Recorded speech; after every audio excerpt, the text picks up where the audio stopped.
Right now we have the entrenched energy monopolies and cartels. You know, we have OPEC and we have the 7 sister oil companies that control all the oil and energy.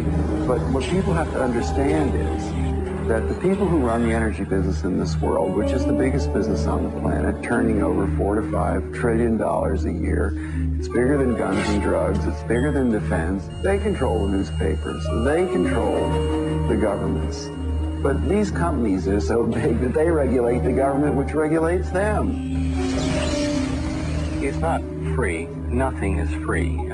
But cheap and efficient energy exchange is the viable concept. Now I say that everything in this universe is free energy. It's been dreamed of for hundreds of years that somewhere, someplace, as Tesla said, man will hook his machinery to the very wheelwork which drives the universe itself. The history of science is the history of the suppression of great inventions. A few classic stories. Nikola Tesla. Nikola Tesla is regarded as the founding father of free energy. His astounding developments in the generation of alternating electrical current are still being used today. His most notorious project involved the transmission of wireless electricity into the atmosphere, which allowed for unlimited power to be freely accessed by everyone. When his financial backer, J.P. Morgan, realized that this power system could not be metered, all funding was immediately withdrawn. Tesla's electrical broadcast towers were dismantled, and through Morgan's many close connections with the media and government, Tesla's career was destroyed.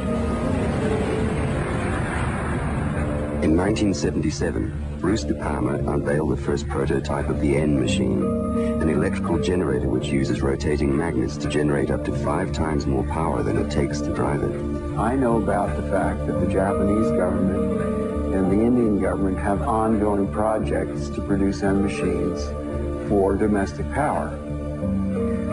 My partner is Paramahamsa Tiwari, who is the director of the Nuclear Power Corporation of India, which operates all the nuclear plants in India.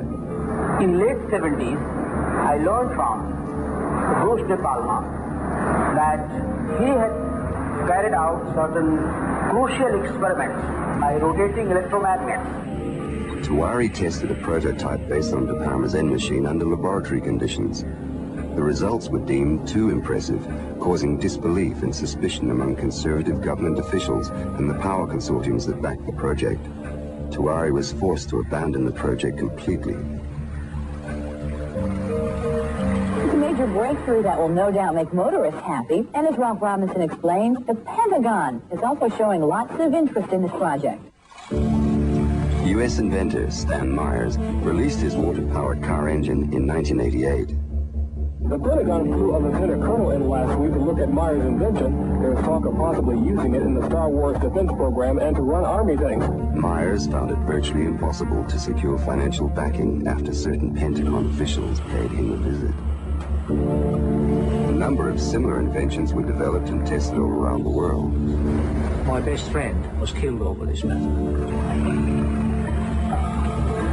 There's a chap here, about 10 minutes away from here, driving. He has been running his car on water since 1986 with the government's permission, provided that he keeps his mouth shut. And with regular intervals, using his own words, they keep warning him to keep his mouth shut. One of our colleagues who have been running car on the water for the 10-year period now, he reckons that it's 26 times more powerful than petrol.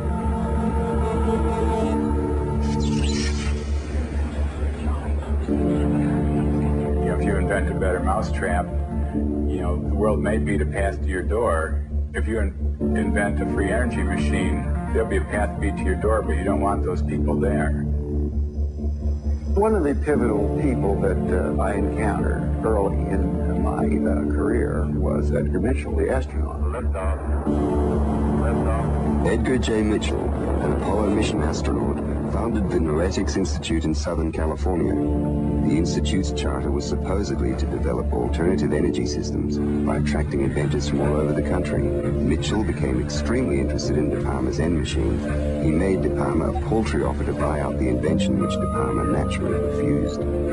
He said to me that if I ever tried anything on my own in California, I would get my head blown off. So I was was scared to death.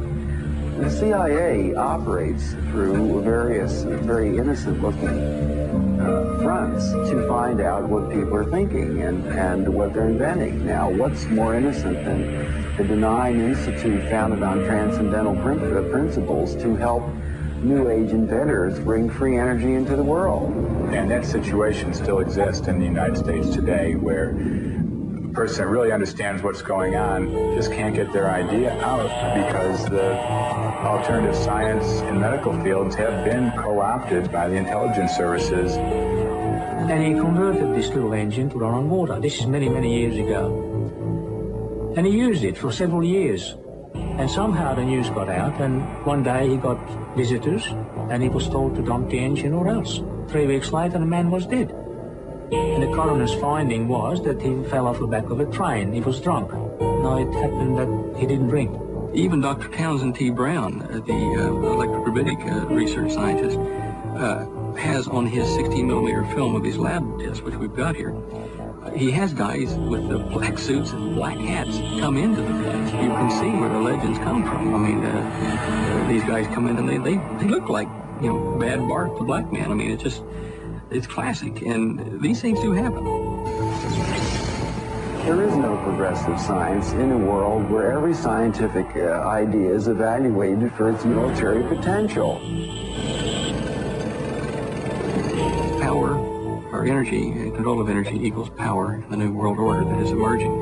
If you control the energy, the way we get around, the way we get electricity, the way we have our TVs and video cameras and stuff, if you do the control of the energy, then you've got control of the people.